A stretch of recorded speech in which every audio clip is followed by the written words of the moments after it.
Welcome to episode 6 of Meet the Brewer, hosted by ourselves here in Mother Mac's Public House in Limerick.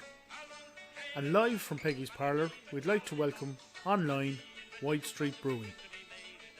Look, I just want to say thanks to everyone for joining us. Thanks to everyone for buying the beer, and thanks to everyone who bought the cans as well, because we saw quite a lot of cans. And I suppose it's the first time we've done cans as part of Meet the Brewer. And it just is what it is, right? And I think it's gone really well, and it's something we're going to consider for the future. Definitely consider for the future. Okay, so we're going to open it up to Sean and Carla to tell us all about themselves, everything about Widestreet Brewing, Ballymahan, and I'm also going to say maybe explain the connection to Limerick, because there's a big Limerick connection here as well. Yeah. Thanks for the introduction, and hello everybody. Hope you're keeping well. Yeah, really, thanks a lot for having us back in. I know it feels like a night out. I put the going out shirt on. First time it got worn in about 14 months. We were a bit worried now, Sean, to be honest with you. The first day you called in, we were kind of worried to be kick him out. Was he acting the maggot or coming from Ballymahan, right? It can be. Did you find me on CCTV that time? We're going digging back through the CCTV. Well, I'm going to say we couldn't find you on CCTV, but have you changed your look since? That thing is, yeah, I probably have changed looks since. So some of the hair has fallen out since. Apart from that. But yeah, okay. Seriously, what's the Limerick connection, lads? Because I know you said that there's a big Limerick connection. Well, Carla was living there, so. Yeah, so I lived in Limerick for a few years. And like Sean would have been down regularly. I was down every weekend. So we were reminiscing today about the crack in the Limerick nightlife. Like, Jesus, you guys, some great boozers. we miss it. Like, I mean, yeah. And like, I kind of left her in 2016. So I think I was asking you that you were open around 2015. Yeah.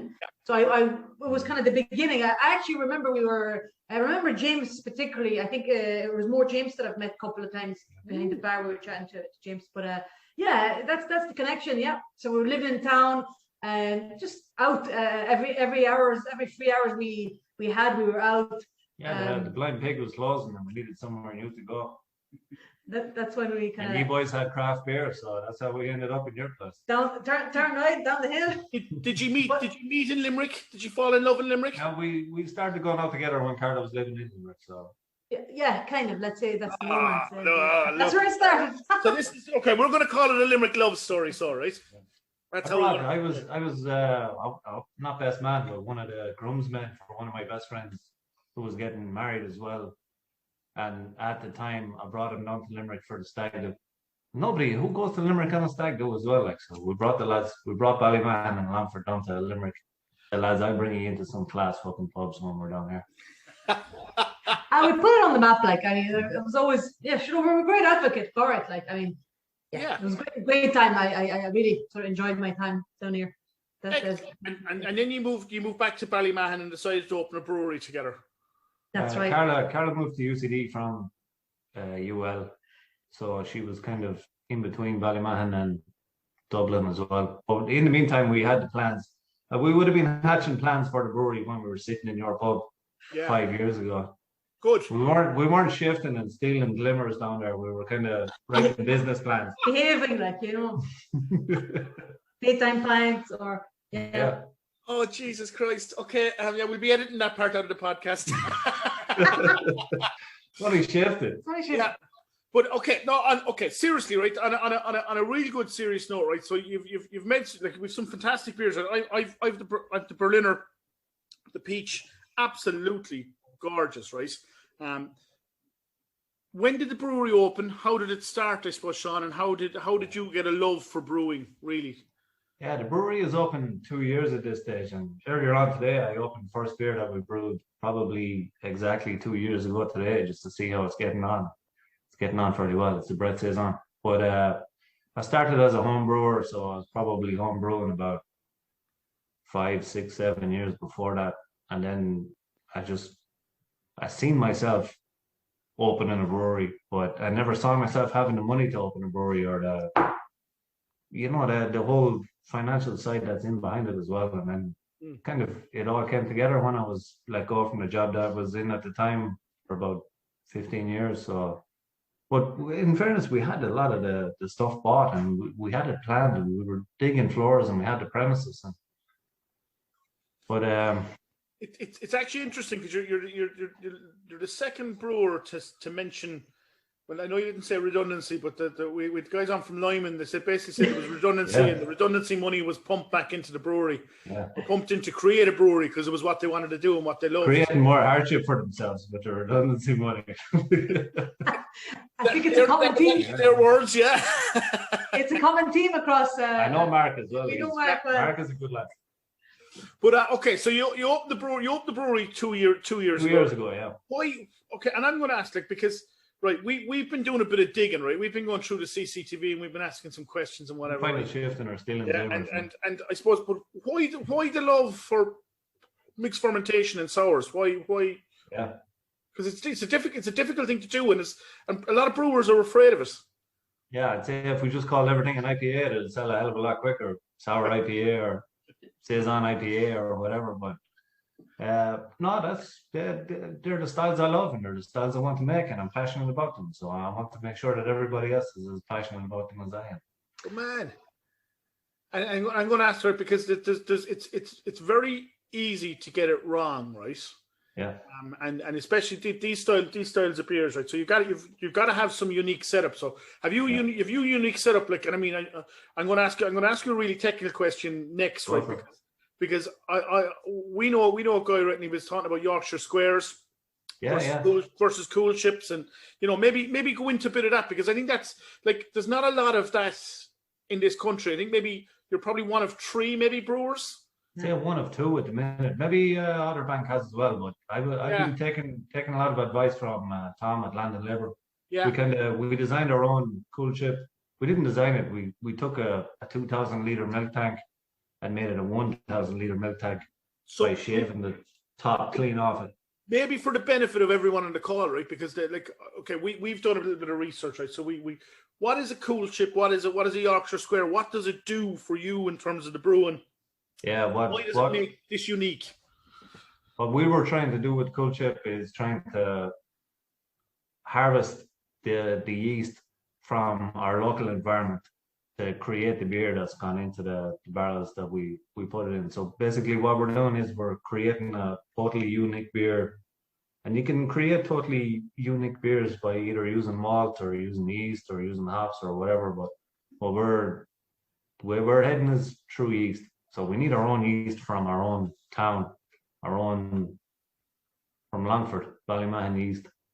Yeah. So the 1,000 litres of beer goes into the cool chip, which is it's like a flatbed of wort. Rather than putting it straight into the fermenter and adding yeast to it, you leave it open so it can gather up as much yeast as possible and let it cool overnight. It goes from 100 degrees down to 22 degrees it went to with our one. And you're hopefully taking in the yeast from the local environment, and that's going to kick off the fermentation. And it's yeast that nobody else has ever used, and that creates your unique sour profile, hopefully. And just like on that point, then, how do you get uniformity and consistency across the batches? Because that has to be really difficult. If you're just like, I don't know, I'm not trying to be simplistic by saying if you open the doors and let it all in, right? But if you're like that yeast could change from day to day, week to week, month to month, potentially. Well, it's in now, so it's going to be yeast that has never made beer before as well. So it needs to kind of learn how to make beer. So it's going to be a little bit slower to kick off. It might take a few months. You need to kind of take precautions and lower the pH and get it into a safe zone where it's not going to be harmful to people by the time they're drinking it. So, or even turn into something that we don't want. So we took initial precautions, and hopefully the wild yeast in the local area is going to turn it into something that we need. But just again, back to, because I know, right, Land and Labour, yes, 100% yourselves. I thought, and I wasn't sure whether Otterbank had one, but Kinniger actually have one as well, no? Yeah, that's right. And their Funk Farm, which is that's right. Yeah, that's right. They spoke about it. They turned their original brew house into the kind of funk farm with Britannomyces and Culture, which is good to see. That the more of these beers that are being made by as many brewers as possible, and the more it gets into people's head, I think the better as well. But when guys and girls are talking about Yorkshire Squares versus Cool Chips, are they the same thing, or is it different? Or Yorkshire Squares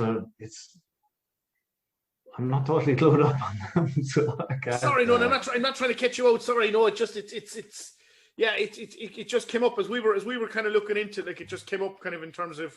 I had to study them when I was doing my learning process to be a brewer, but it's kind of an old English tradition, isn't it?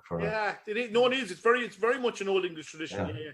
You know, and it's I suppose it's kind of interesting because we just as we were eating pizza before everyone joined, we were having a bit of conversation, and we were talking about terroir, you know, and how that's kind of like Carla's telling us that she's big into the wine and she loves a good glass of wine, and we're talking about terroir and how it's coming into whiskey, and then how it was coming into beer, right? Because you know, and we were able to kind of talk about a couple of breweries that are either growing their own hops or malt, or you know, and you made a very good point about the yeast.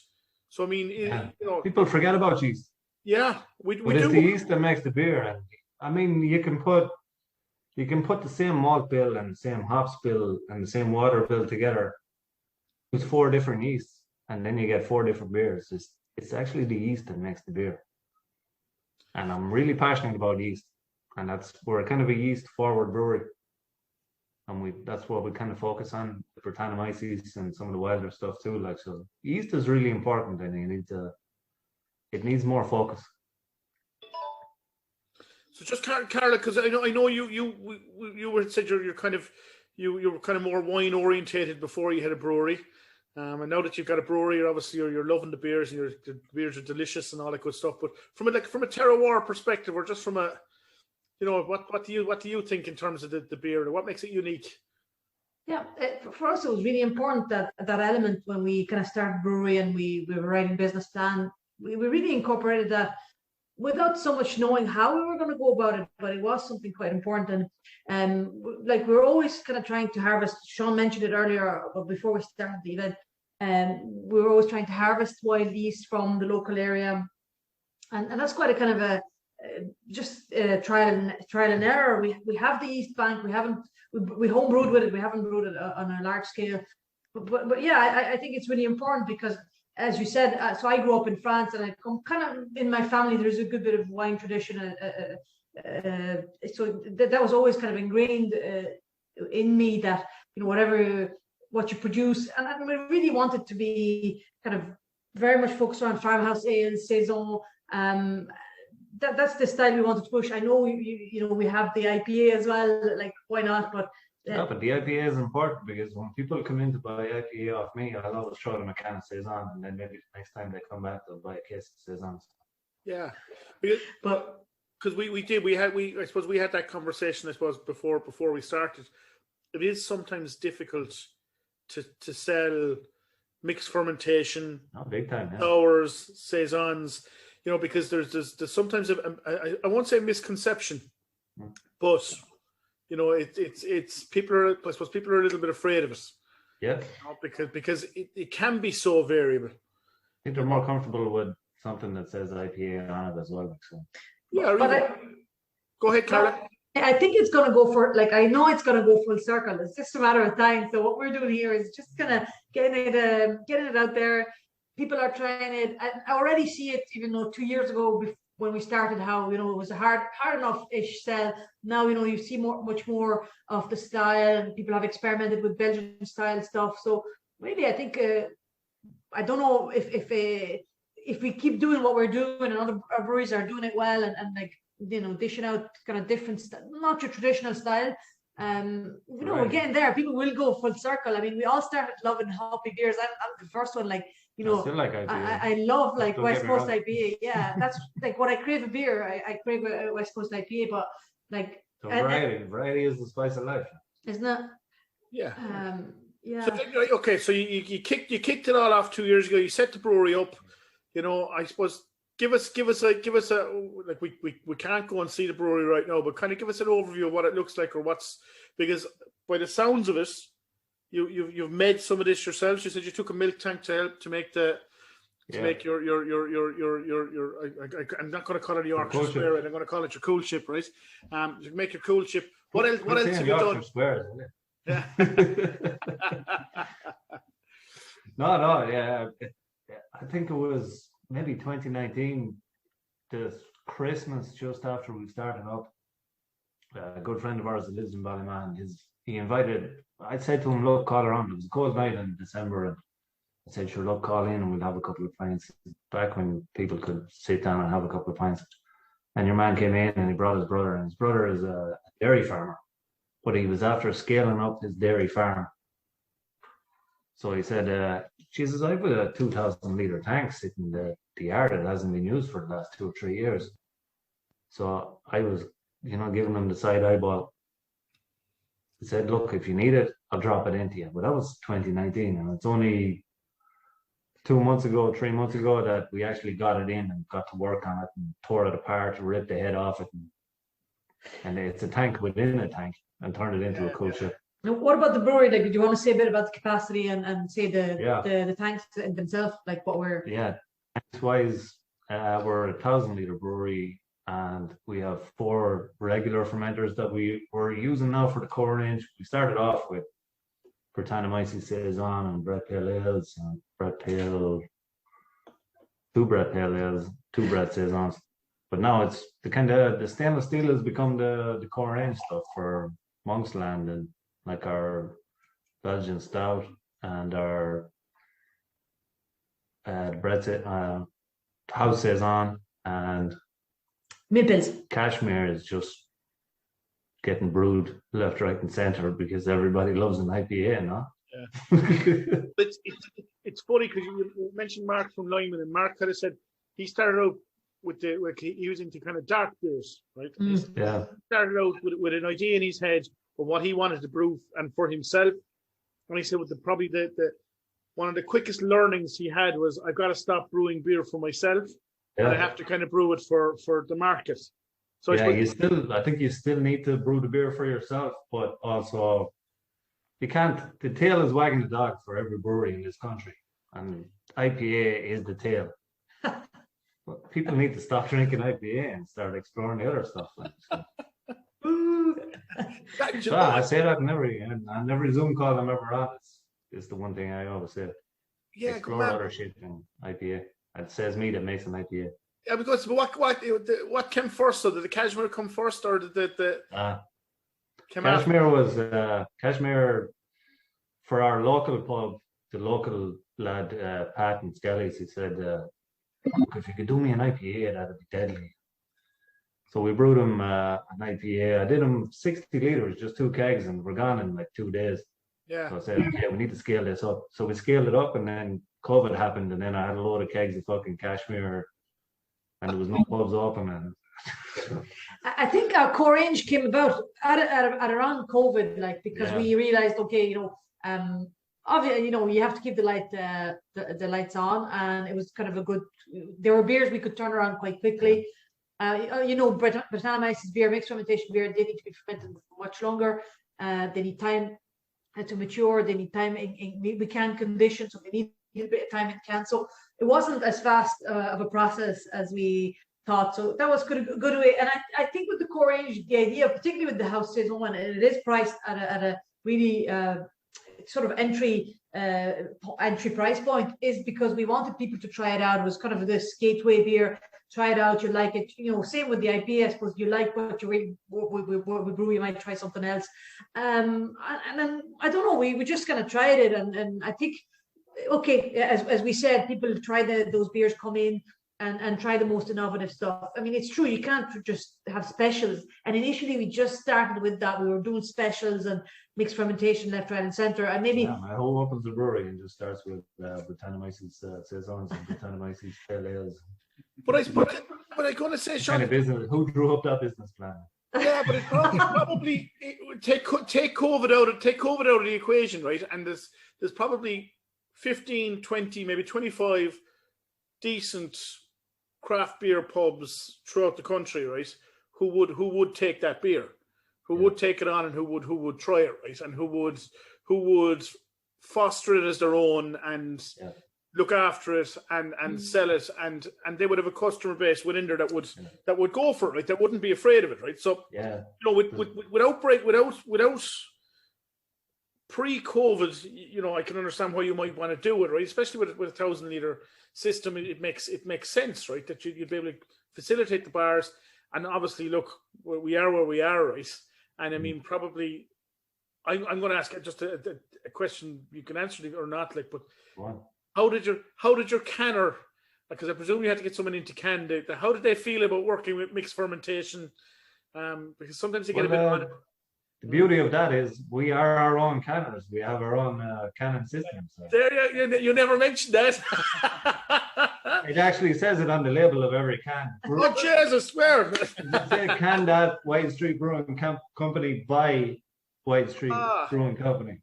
We have our own canning system. Ah, good man. Yeah, because that. See, every lid that goes onto every can is fucking sealed by me. It's pure hardship. It's all manual. That's why I want to get back to filling kegs, not cans. Let's not call it hardship. Two lads fill the cans and I put the lids on them. How many? Go on. How many cans are you doing a week, man? How many cans are you can in a week? Could be off. Yeah, it varies. But it depends on how much I keg off each batch. But there could be 1,500 maximum cans, like all done in one day. All done individually by me with the lid put on and the thing sealed on. Good man. We don't have a machine. I am the machine. You are the machine. Oh. So again, when we started off, we knew this obviously because we know the canning lads quite well. They only up the road from us. So we knew this. Again, it was something we had to factor in, that nobody would go near us like canning mixed fermentation. So we had to find like an alternative, and I think the process worked well. All, as we said, all are like re-fermented, fermented, not re-fermented, fermented in the can. Yeah, we did like 5 years. The can looks beautiful. Thanks. That's actually that label was designed by he does the Doctor Who stuff, Tom Cooper. He's a good friend of my brother's. He's in a band with him, and he said he'll do us a free twist. I think he's a famous designer. He's living up in San Diego. He said I'll do you a free twist on this one. I know we do our best trying to get a. I was talking about it even in general. The lid is on. It's there. It's the beer is exceptionally good. Yeah, I mean it's a good. You've done a good job canning it. Thanks. Yeah. But okay. So it's a different filling process for us too. Like so, some breweries kind of re-ferment in the bottle. We re-ferment in the can, but it's the same thing. There's going to be a bit of yeast at the bottom of it, but we pour it carefully, like we say on the label, and you don't have to worry about the yeast on the bottom. And we saw on social media this week, you were filling barrels. Yeah. Maybe tell us because I suppose I'm going to say something before you answer it. A lot of breweries will scream and shout about their barrel aging process, and they'll scream and shout about it, but that just seems to be kind of part of it day one. There seems to be barrels, and that seems to be part of what you're doing from day one. It's not an add-on, or it's not an extra. It took us a while to get going. Like we were kind of with the mixed fermentation stuff. Initially, we were doing it in stainless steel, and we should have had a massive wood program to put all the beer in. But it's only kind of really since January we doubled our fermentation capacity over the last 3 months, and we've been keeping the head down. We didn't have any new releases or anything, or we weren't making fresh beers that were available to everyone. So we were brewing beers that were going straight into wood. So we brewed a 13%, a little bit stronger than we thought it was going to be. Stout. We were taking advice from Tom from Galway Bay, and he was, the lads that make the really good 200 fathoms. He was saying, I was saying to him, I'm going to mash it in this way. He was saying, no, you're looking at this all wrong. This is the way you have to mash it in. So I was like, so I have to buy like 20 times the amount of malt that I usually use. But he was a great help. And in fairness, it came out really well, and it only went into barrels there last week in the bourbon barrels. So Excellent. that should be out for next Christmas. So I think we're kind of shifting a little bit. The core range is going to stay in cans, and anything that we put into barrels is going to shift into bottles. We'll probably go back to the. Maybe tell us what is the core range, just so we know. Yeah, the House Saison, the Cashmere IPA, the Monksland Stout, and Mill Pils. Mill Pils is only back. Mill Pils, as soon as we make it, it's gone, and it takes a long time to make too. It's like a Brett beer, but it's a Pilsner, like, so it takes time. And can I ask, Rick, because the Belgian Stout. Let's talk about that.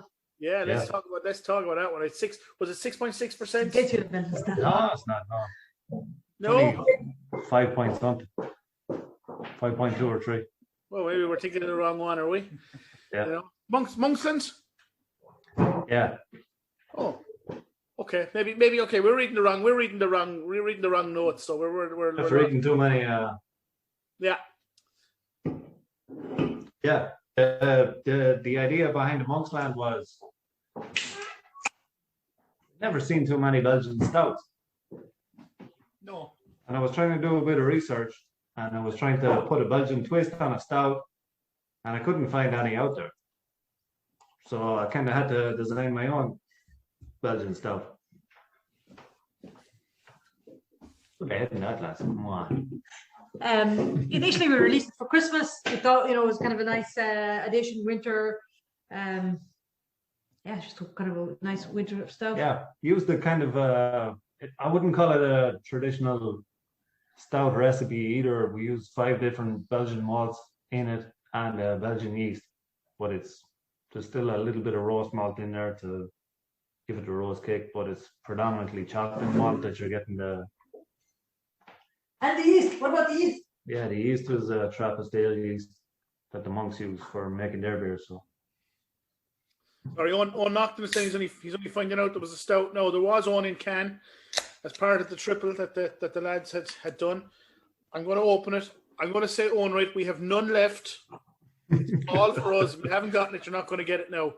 I'm only joking. We have some. We got some extra because we actually got some extras because we knew it was going to go so well, right?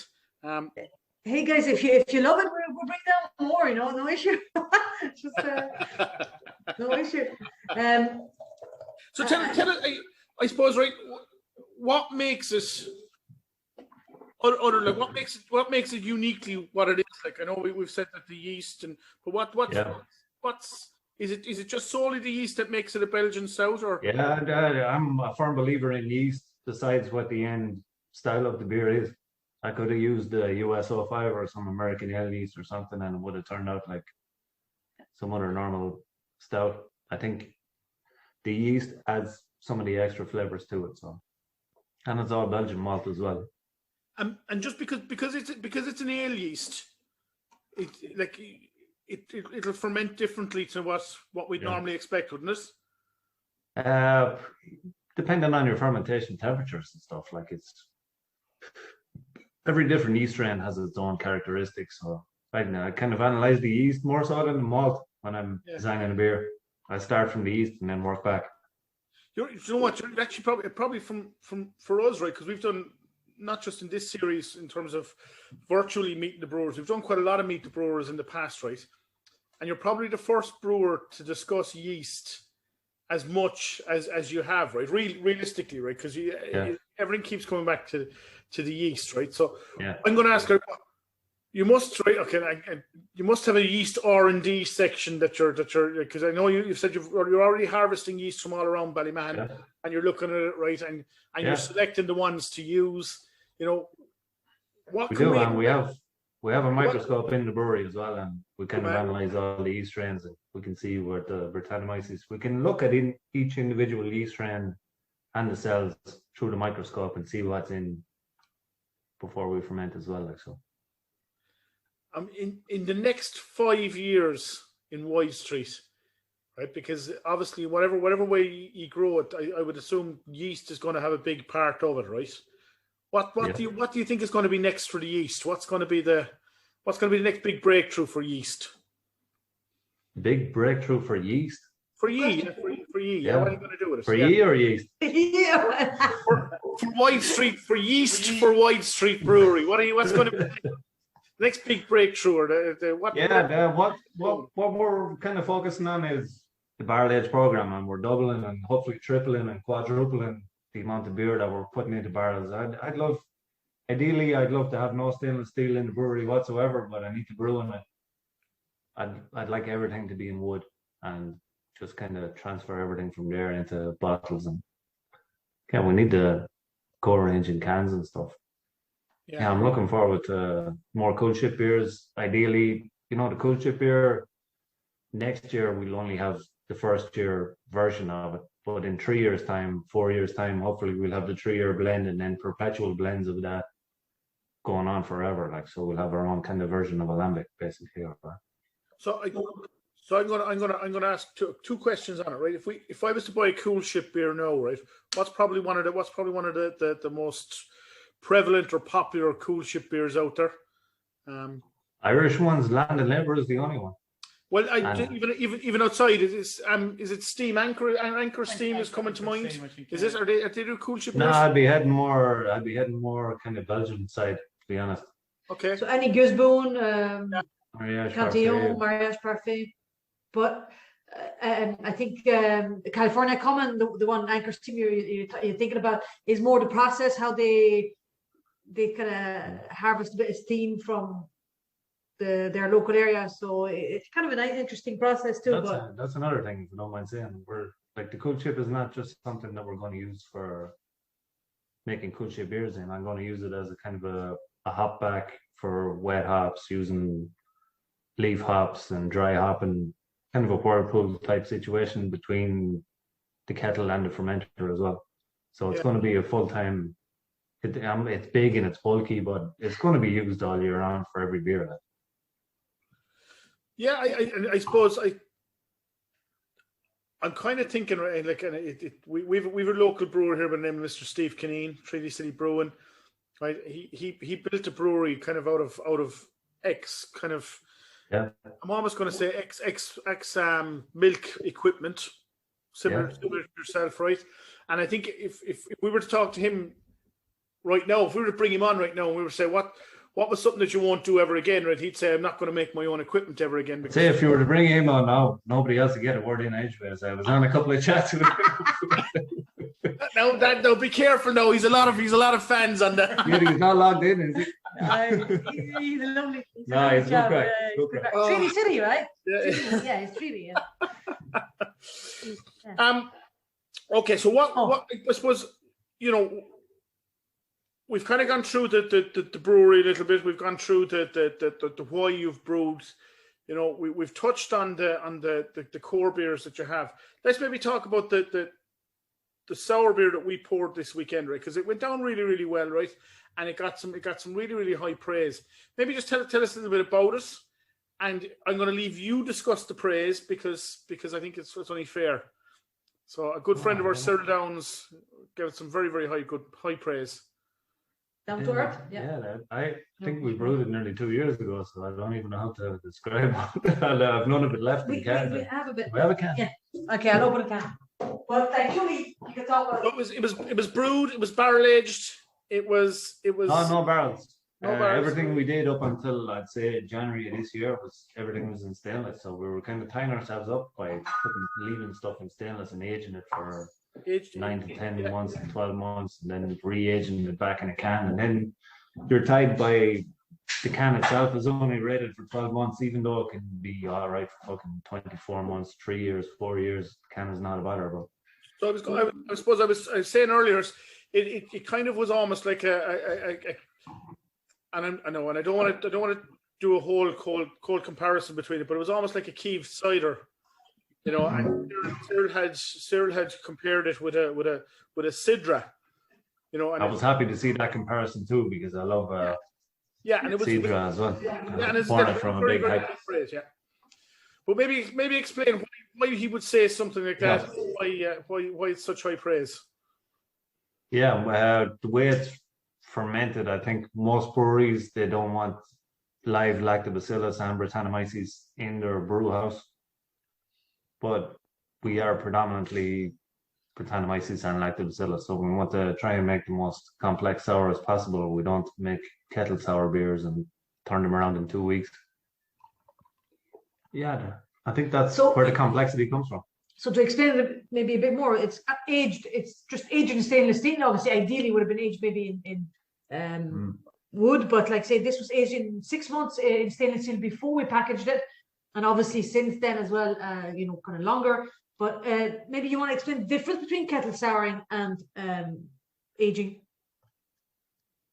No. Yeah, well, aging it is a hell of a lot more complex than kettle souring. I get kettle souring, so and I frown upon most sours that are kettle soured.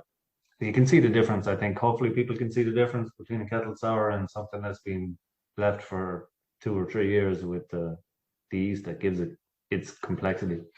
So this is where you can make like similarities with just with wine. Like simply time is given it its complexity. Just let the yeast work, and actually different flavor profile develop after a while. So like after 6 months, Brettanomyces develop a different flavor profile. First 6 months, it's just those fruity flavors. After 6 months, you get this barnyard blanket, horse blanket taste. I know it's not the most exciting description, but you really get that old. It is if you like that shit. Yeah, I genuinely think this is sort of nice. Yeah, it just it pours a bit like cider. Good clarity on the fruity. The fruitiness of it is. It's the last 2 cans ever in existence. Yeah. And you cracked them open just for us. My goodness.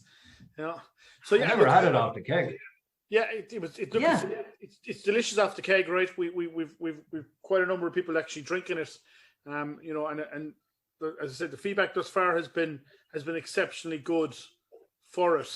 I'm going to say for both the cashmere and the sour, right? So I mean, they've both been received very, very well, and even we were lucky enough with some of the beers that we were aging. We were kind of lucky enough as well that we had them in kegs when pub was closed. We were like, I looked at my keg stash and I was like, okay, I have a lot of sour beer in kegs, but they'll keep. Yeah. And can I just say thanks for the people who bought the sour actually, and I hope you're enjoying it as much as we are this evening. Look, it's not your obvious choice, but cheers, guys. I hope you're enjoying the beers. I'm going to say it's probably a little bit more difficult to try and upsell a sour in this kind of scenario in terms of growlers, right? Because if we were in the bar setting, we could actually give people a sample. You'd say try it. Yeah. And you'd be very, very surprised how many people would be more open to it after tasting it. Whereas obviously, for numerous reasons, i.e. the pandemic and transfer and health, and we can't be handing out samples, as well as legal reasons, we can't hand out samples out through the hatch. Yeah. So it makes selling this style of beer very difficult. Of course, and I think you've done very well, like in the uptake that's been there, and I think it's a testament. But Mike, it's a testament to you too, because you actually pioneering this kind of stuff, and look at you kind of giving it a chance. No, not everybody would want to give it a chance, and you gave it a try, and you trusted your punters, and here they are. Listen, come here. When we spoke on the phone, right, and I you have a very trusting voice. I said, you know what, you're going to make good beer. You're telling me you're making good beer. I trust you. So we said there'd be no issue. It's kind of a Limerick accent there. There's a little bit coming through. Sometimes it comes out, yeah. So there's a comment coming through saying they don't normally like sours, right? But it's really, really nice and very light, right? And I think I just want to touch back to what Sean had said, right? So when we think of sours, a lot of the sours that have been produced at the moment are kettle sours, right? So as in they are soured during the production, during the fermentation of it, just after it, and then they're kegged or canned within a number of weeks, right? Whereas the sours that he's producing are very much like the Belgian style. They're put to, and very much like a kieved cider. It's put to one side. The sugars that are inside in the liquid are allowed to ferment, turn into the alcohol, and then the different bacteria in there, or the different yeast, in there are allowed to get a bit funky, right? And I think that's probably I think that's the bacteria gets a bit funky in there, right? And everything it's a little bit drier. I suppose I'm going to say it's a little bit more flavoursome and there's more layers. If that makes sense, right? I think that's what people get, because sometimes with the kettle sours, there's a heaviness to it because I don't want to say artificial, right? Because artificial isn't the right word. I'd use the word artificial. Yeah, I know, and I used it earlier on, right? That's where I got That's it. just But it's a heavier sour because the sour is almost put onto it. Whereas with the beer with the beer that you have, the sour is generated from it. Yeah, they're not gateway sours. Kettle correct. sours are probably Yeah, I know, but I'm also going to say, right, that the style that you're using, right, it's been around a long time, right? The techniques used for a long time, right? So the same with the cold ship and that way of brewing, like this. They're ancient techniques of making sours. So. Yeah, and there's been many breweries before you, and we can just look at the Belgian breweries, right, who have been doing this for quite a long time, right? And it's we kind of associate those beers with a certain standard anyway. And it's kind of bred into us, right? Because you how often would you get a bad Belgian beer? Never. I don't think I ever had one. No. Yeah, right. And that's kind of my point, right? Because we've all had bad beers, but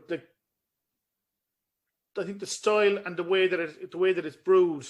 Yeah, people are forgetting about the Belgian style of brewing. Like people want to, and I've seen discussions on brewery owner discussion boards. They're saying, "What'll I call this kind of pale ale? Just call it an IPA, a Belgian IPA. If you're making a saison, that shit can't be happening. Saison beer style is not leaving this planet as long as I'm alive. We're not going to start calling them Belgian IPAs. Saison is here to stay." Well, it kind of stood the test of time. Yeah, but it's getting forced out by IPA. Yeah, back at this again. No, we need to discuss these things. But I think you touched on something really interesting. For me, it was always important to, in one way, I kind of wanted to be close to traditional brewing method and maybe sort of very manual. Like our tanks are not sophisticated in any particular way. They're kind of repurposed tanks. Yeah, we can't push buttons. They are actually all repurposed wine tanks. They came from France and they were sent to the UK to get elements put in them and be fit for brewing. Yeah, so for me, the passion for brewing is like, making things, being in touch with the process. It wasn't all about, pushing buttons, as we said, and having state of the art. Now, we'd be probably happy to sometimes not have to mash like an animal, That 13% stout glass. So I'm going to ask another question, because we did a rum tasting last week, right? And rum very similar to port, and similar to kind of the lambic style of beer. Lambics don't have a Solero process as such, but it's a blending process that happens, right? Now, you touched on the blending process earlier on, right? But you didn't really go into any detail. Maybe explain to us the blending process that you plan on putting in place, and I suppose how that ages the beer that you have and how it affects the flavor, and just, I suppose, finally then, because ultimately it's going to take a number of years to get there. Yeah. And just maybe explain, kind of as we explain, it's like a pyramid. You've the new stuff at the top, you've the older blend at the bottom, and that's what you're drinking from. What's the benefit of it overall? Yeah, I'd say you're talking about the kind of cool chip beers that we're making with our first year. We never got as far as blending. Blending won't happen for another 2 years. Yeah. I have no experience with the blending just yet, but we know what's coming ahead of us. As long as the 3 barrels that we have right now kick off with their fermentation and behave themselves, we'll have to do the same thing again, the cool chip beer again next year, and then it'll be 2 years time before we start blending, and 3 years again before we start a 3-year blend. So. And when just I just want to get it right in my own head, right? So you're going to take 3 years worth of beer and blend it together, and is that? We do percentage generally, so you have a higher percentage of the sort of the younger beer, and then a smaller percentage of third year is always the smallest percentage. and the second year is kind of a median percentage, and the fresh one is the major part of the beer that's going into. Yeah. But we're only at the 1 year stage, so. By then our palates would have would have refined it. No, I mean, in fairness, Yeah, take us back on in 4 years' time, and we'll tell you exactly how the 3 year blend went. I mean, it is important, Mike, to like. If you keep making the sours the way you're making them, right, there'll be no fear of you, right? Yeah, and really, it's about training your palate to. We talked about wine. We experiment. We taste a lot of like pet nat and different natural wines. The boundaries are actually. They're actually quite blurred here between all these processes, and like a lot of your people who are here tonight are talking about cider, Brittany said, etc. So the palate gets trained to what you want to achieve with that 3 year blend, hopefully, and I think by then it's just kind of trial and error. But I think it's also common sense. We've met a lot of blenders actually along the way when we used to showcase our beer as homebrewers in Amsterdam at a really cool festival there. But like obviously there's people doing blending for years and are expert in this. So I think maybe we still have a lot to learn. Yeah, I think Tom from London Ever is definitely the inspiration I would have been taking in on my journey anyway. Yeah, and just I suppose I'm going back because I'm kind of fascinated with the process, right? With that blending process, right, and the aging of it, because it's been around for port for quite a long time, right? And we'll say we've seen it in the rum that we've been looking at recently as well, right? So by the time it's all done and dusted, I just want to be clear, how many is this going to be a continuous? Every year there's a new one added. That's the thing, yeah. So that in 20 years we could have a 20-year-old blend. Exactly. We'll have a continuity at least in 3 years' time. So in 3 years' time, we'll always have a 3 year blend. But you'll always have the kind of the one-off, the 1 year, the young one, and the 3 year blend all in the same year. Perfect, yeah. I suppose they also age quite well then over the years, like lambics. We're invested. We filled the place with wood, and we brewed a lot to fill a lot of barrels for something that probably won't see the light of day for about 3 years. So. It's really, Joe, it's really exciting, right? Because when you think about it, I won't say we're in a recession, right? But we're for the alcohol industry, we're in a bit of a strange place, right? Of course, yeah. In that a lot of the macros beer is selling really well.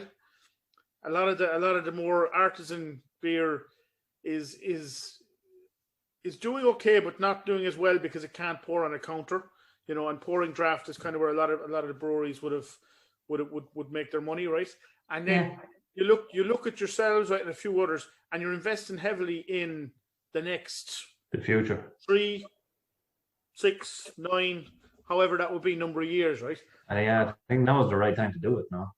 Yeah. Well, if you're not, I mean, look, it's not like whiskey, right? You know yourself, like at least it's 3 years, or it's not like 9, is it, for Irish whiskey? 9, 8? No, 3. Yeah, but you might decide. Would you decide to leave it some of it a little bit longer than the 3 years? No, the plan is to just kind of analyze it and see how it is, and just keep on taking samples and see how it's. Maybe some of it will never see the light of day. Yeah, also 3 years could be ambitious too. And I think that is in fairness, that is probably the risk that you have, right? It's spontaneous fermentation. It's yeast that never made beer before. So. I was going to say it's alive. Yeah, it's living. It's not following. It's not following a rule. It's doing a thing. Yeah. Yeah, the barrels could be turned into planters, and beer could be down the drain. So. Yeah. Jesus, please God. It's not well and good talking about it now.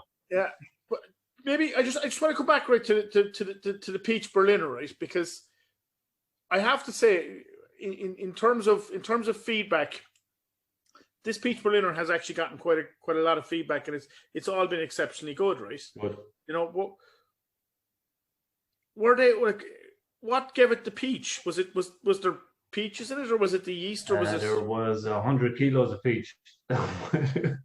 And 100 kilos of peach is very expensive. There's a fruit man that comes up from Cork, and he comes into the Midlands of Galway the odd time. he gives me a text. He says, "Look, I'm heading up your direction. Is there anything you need?" I said, Yeah. "Fuck it, I have a beer here that it needs a kind of a little bit of sprucing up. Like, give me what do you have in peach? Give me 100 kilos, like emptying bags and bags and bags of peach into that beer. Like it was. I did. And what you just macerate it in, or is this? No, it came in kind of chunks, Okay. thankfully. So we didn't have to go at it with knives and try and get it into the tank or anything. And But your man has any amount of fruit down there that he comes up every once in a while and sends me a text. And just, I mean, I suppose, obviously, it's a very limited run, right? But it's gone well. What's next in terms of fruit related beers? We don't really plan on having too many fruit related beers. I'm not mad about fruit related beers, to be honest. I'd just rather let the beer kind of speak for itself rather than doing fruit additions to it. I think that sour beer needed a fruit addition to it. So we put some peach on. Jesus Christ, Sean, you're honest. Your honesty's way too much. I'm actually going to say, right, we've been speaking a bit, right, over the last couple of weeks, right, and we sat down just for the benefit of the lads, right. We sat down last week and we were just chatting, and we were this, you know, as we do, talking about different things, and Carla turned around at once and she goes, "Look, don't worry about paying us, just pay us whenever," right? And you're kind of going, no, don't ever say that, right? Right, you're too honest. Yeah, the fruit man never said that when I owed him about 500 quid for all those pizzas. Yeah, you're woeful. You're woeful honest in terms of Bad business, man. Okay, right. We're really enjoying the beers. I'm going to open it up, right, to kind of questions, because, you know, I mean, we could keep talking all day, but like, let's see what the madness out there has. Yeah, we'd love to hear from those Limerick heads. Tell us. So, go on, who's out there? Who's out there? Give me time for a week. I always Sean. It's like being back in the pub now. Go on now. Hey guys, it's Owen here. Hi Owen, how are you? Carla, I know you have a love of wine, according to Mike there anyway. And I suppose this is something I've tried before, but would you guys maybe try a barley wine in terms of the beer? It's really interesting style actually that we've only tried. I tried it recently quite a bit, but yeah, it's something we should experiment with, particularly with wood. I think it aged quite well in wood, like so. Yeah, fair point. I think Sean has a tough time brewing heavy, like high ABV beers, because obviously the amount of grains he has to match. But he comes home with the, you know, pain in his back and whatever. But yeah, we should definitely experiment. Is this a style you like in particular, or like you've? Yeah, I'm normally a high ABV drinker, all right. Sure, the higher the better. But yeah, I've tried Brehan recently. Brehan has a nice kind of barley wine, and then some of the American kind of barley wine and English stuff. But yeah, it's obviously, you know, you go towards, we know we talk about our kind of ethos with yeast and how we're passionate about yeast. Yeah, it's you know, more malty. We talk about barley wine, and if we experiment with barley wine, yeah, it's not a style we're sort of so experienced with, but certainly I was saying we tried a few styles there recently. Yeah, it's a style that takes time, and we're a one-off mostly, yeah, but yeah. We might give it a go. I mean, also we are very close to like our Midlands Home Brewer Club, and there's a few guys who really have done so well with, you know, nice recipe with barley wine. So maybe we could just kind of get some lads to come in and put together something exciting. Yeah, the home brewers always have the best recipes, I find as well. Like. The home brewers are the lads I trust. So I'm laughing, right? We have a certain Emma Langford, for who some may know, others may not know, and everyone probably knows her at this stage, right? Emma's saying, Carla, Emma remembers you from UL. She used to make you coffee in the Scholars. No, oh my God, that's so. I knew there's going to be somebody who knows. But where is Emma? I don't see her. I can see her now. Jesus, that is. You know, somebody, Emma, you have some memory now. Wearing the yellow top. That's right. That was me there turning up for coffee. Yeah, Jesus. You're always giving out about that coffee as well. No, I love that coffee. Come on. Those were the days. Today, really, we were reminiscing about our time in Limerick and just, you know, the crack we used to have. Yeah. Just Emma, fair play. Delighted to see somebody hop Yeah, on.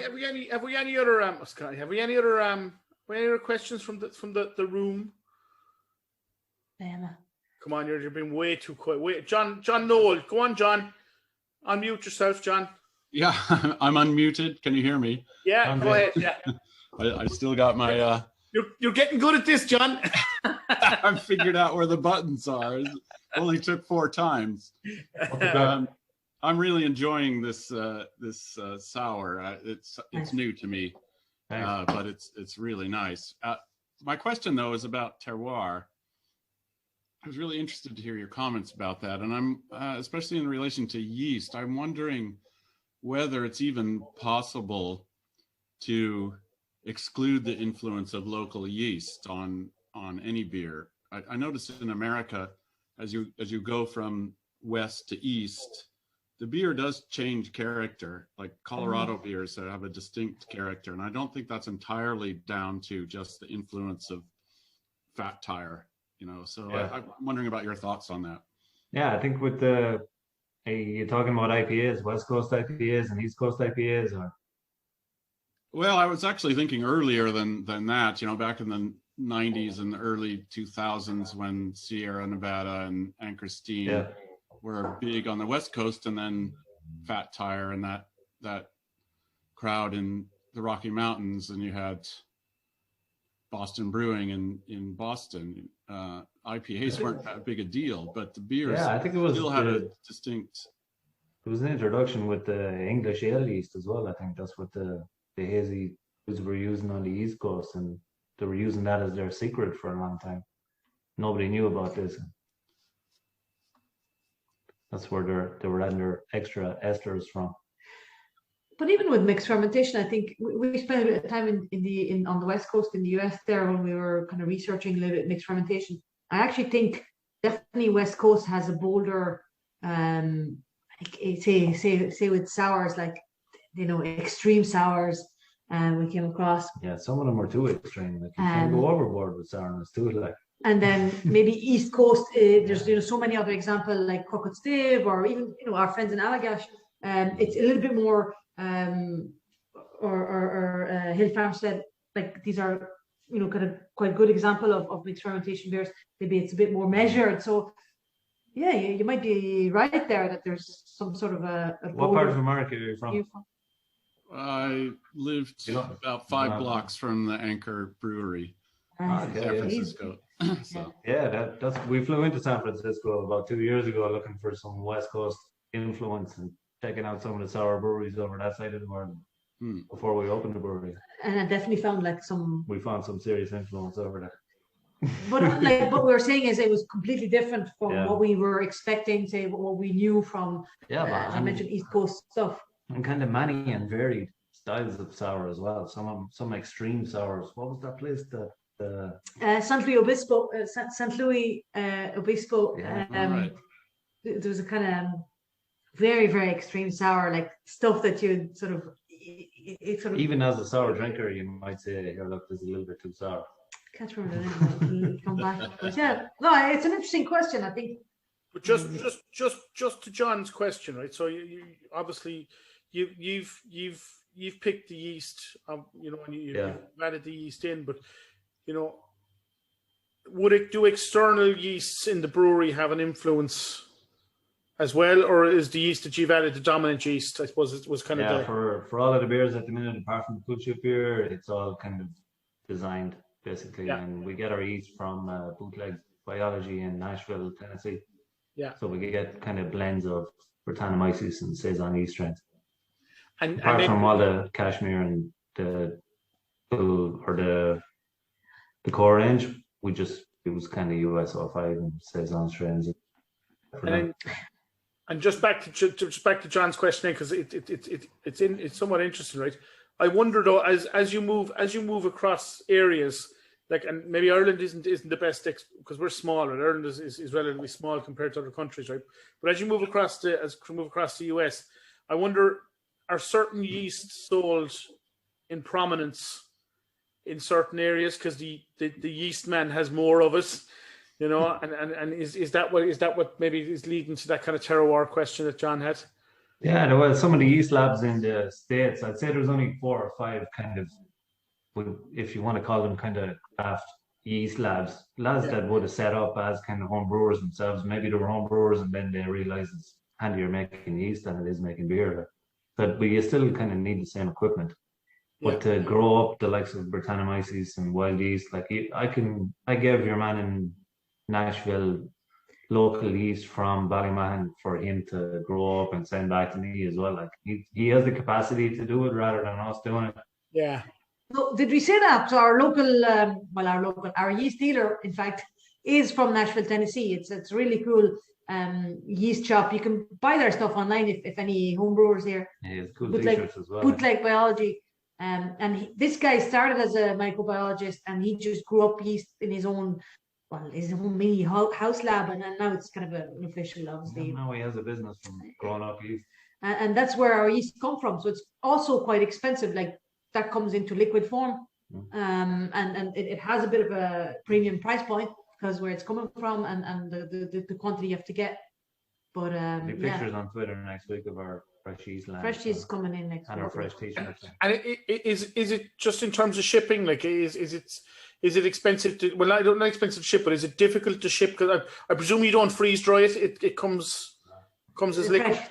He builds it up, and then as soon as he ships it, I need to be ready to brew and get it straight into a beer. So there's no custom issue. Obviously, yeast is like kind of enough. It's free enough liquid to ship. But as you just said, he has to be ready to use it. It'd be fresh enough. Like it's kind of a fresh enough product. Like you'd want to. But I presume environmental factors, like if it got too hot or too cold, it would. Yeah. So it's cooled. It comes in and cooled the packaging. The yeast needs to be cool until I put it into the beer, where it's going to be stressed out to the max, maybe about 30 degrees Celsius. Destroy it.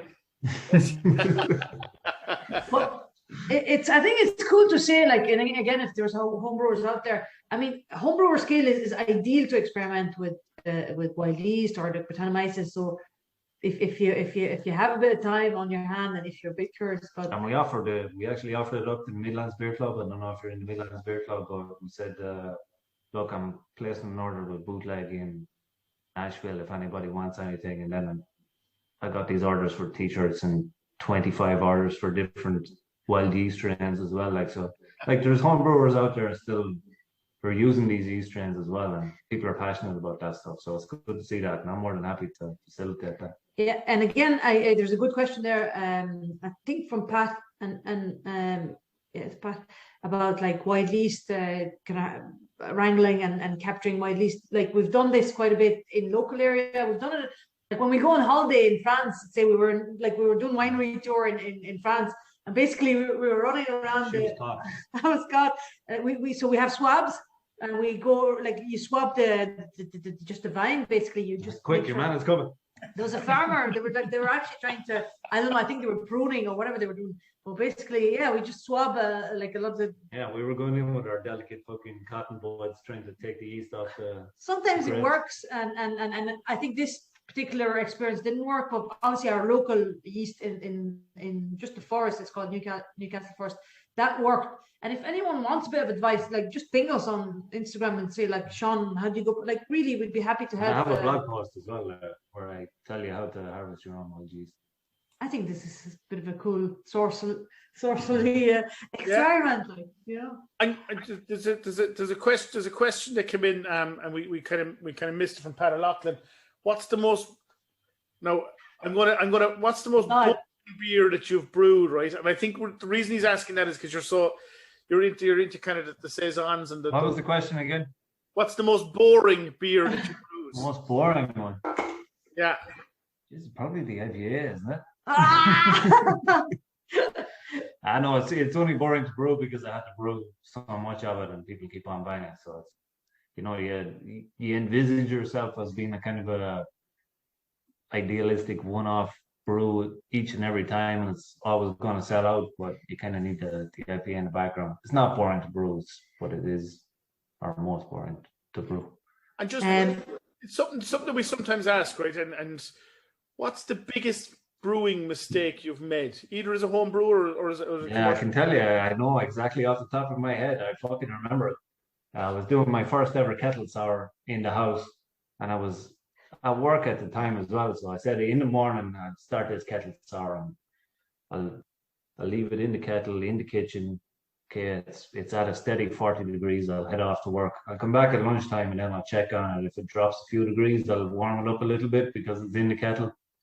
So I came home at lunchtime, I had the Sambo, turned back on the kettle because it dropped about 10 degrees. So I tried to warm it up.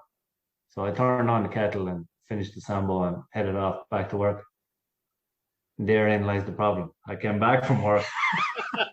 The walls were covered in fucking dripping, sweating mess. The paint. There was about 10. There was about that much of 20 liters left in a 20-liter kettle. I took a chance kind of bottling it or something. But no, So is that why you hate kettle sours? Probably that's a strong part of why I hate kettle sours. So yeah, look, I mean, in terms of It was my own counselling, mistake. yeah, in terms of counselling, right? Like this would cost you maybe 30 sessions, you know, at €100 a session. To let it all out here now. Okay. Anyone else got any burning issues or questions they want to ask? Never leave the kettle on. Unique Pat's question there, you see. Yeah. You want to ask the worst experiment. Anyone out there with a question? No. Actually, have we anyone on from the Midlands Homebrew Club? Because I know there was a few Not talking. sure, no. I don't recognize any names, but No, they maybe didn't join in the end. Not loyal. The lads are not following us. No, That's they okay. were telling you they were going to join. Okay. Oh yeah. Do you see this question? there, you see it, Jan Shaw? What is your dream beer to brew? I brewed it last week. The Cool Chip beer. Come on. Now, it's been kind of 2 years in the making, and we've been 2 years brewing other styles. And last week, we finally got to fill the Cool Chip and put the thing in barrels. So that is my dream beer. Yeah, well, it was kind of a special moment for us because, you know, it was just really kind of idyllic setting. It was nighttime, it was cold, you know, the steam was going everywhere. And yeah, we were very proud of it. And this is going to be a quintessentially Ballymahan beer, as we talked about terroir, and nothing to say. So it's Yeah, that was always our dream. Just ask it. Just how do you name the beer? What's like? Is there a naming convention, or is there a how do you come up with the names? It's probably the hardest part between naming and designing labels. yeah.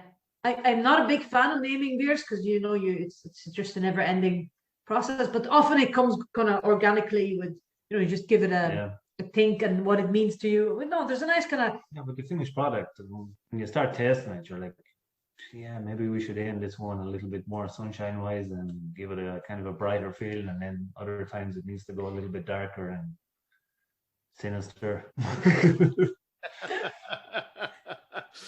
Okay, so John McCarthy is asking, what's your favorite beer that you're drinking at the moment in Ireland, obviously outside of your own? Irish beer. Irish beer, yeah. Yeah, I mean, like our local lads, same as their Brown Hill is good, so we always have a few of them in the fridge, and we also the Rye River, the Mary's Pale Ale and stuff like that we have. And internationally, then what are you drinking? What are you loving at the moment internationally? There's on DuPont is always in the fridge too.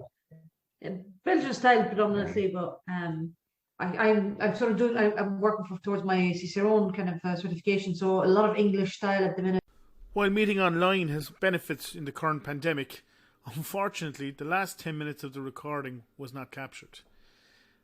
We'd like to thank Sean and Carla from Widestreet Brewing for joining us, for giving us some fantastic beer to sell to our customers, and for bringing good crack on the evening. As always, we'd like to thank our customers. Without our customers, we wouldn't exist. Without customers buying beer, Widestreet wouldn't exist. So again, thank you very much, good night, and until next time.